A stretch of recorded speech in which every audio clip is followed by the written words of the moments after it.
welcome back. We're going to get right into it today. Making a good Valentine's Day meal. I'm going to start off with some asparagus here I picked up from the store. Once I get all the tough pieces snapped off, I'll go for the olive oil, some pink Himalayan salt, and some pepper, and a little bit of garlic. Kind of wash them around in that and then just let them sit. Alright, I've never made alfredo sauce before, so take it easy on me. Starting off with 2 cups of heavy cream. Got some Parmesan cheese and some Pecorino Romano. I've never used this stuff. This is actually my first time ever using a microplane, so feel free to laugh. Once I get the cheese ground up, you want a 1/2 cup of Parmesan and a 1/2 cup of Pecorino Romano. I had to take my butter off the heat because you do not want to scorch your butter. I had it a little bit hot.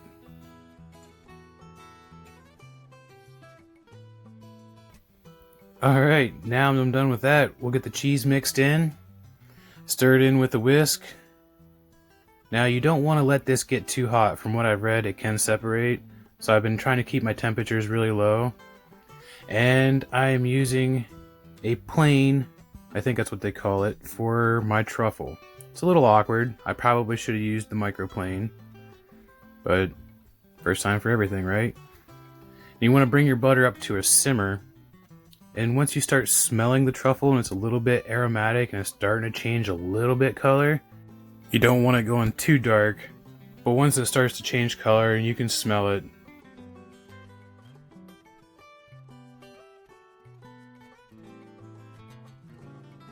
now that it's simmered up, I'll mix it right into my cream sauce and stir it up. And we don't really need to see pasta boil, so we'll get right back to the asparagus. And sorry for the camera angle there, you really don't see anything that I'm doing. But it's just simple, taking 3 pieces of asparagus, wrapping it with bacon, and putting it on the tray. Very simple. Just spread them out, pop them in the oven. Man, these things already look good. I got these steaks from Snake River Farms.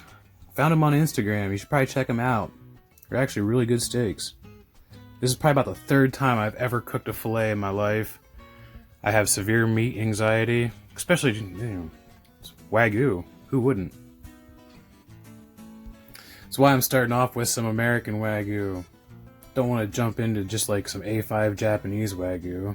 Hell, I'd probably ruin it. Someday I'd actually like to try the sous vide method for fillets, because it looks really nice at the end product, but I like to grill everything. If this was a ribeye or a New York strip, I'd know exactly what I was doing. But I'm a little lost when it comes to these fillets. I don't know if it's because it's Wagyu, but it went from 110 degrees to 130 degrees in a blink of an eye. And they're done. A little overdone, but we'll see. Alright, I let these rest for about 12 minutes under some foil.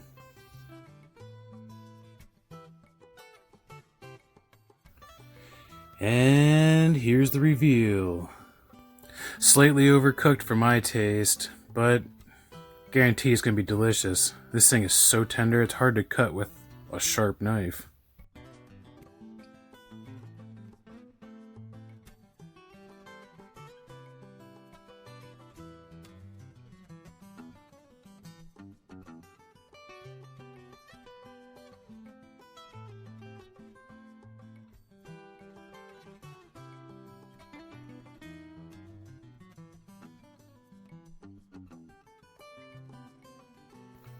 Alright, now that I got everything plated, I'm going to top it off with some Parmesan here, and I'm going to sliver some of this truffle onto it. I normally wouldn't cook a meal like this, but I had some opportunities arise, and I decided to seize it. There it is, all plated up and ready to be devoured. Also, I picked up for dessert some Guttert Hock chocolate dipped strawberries.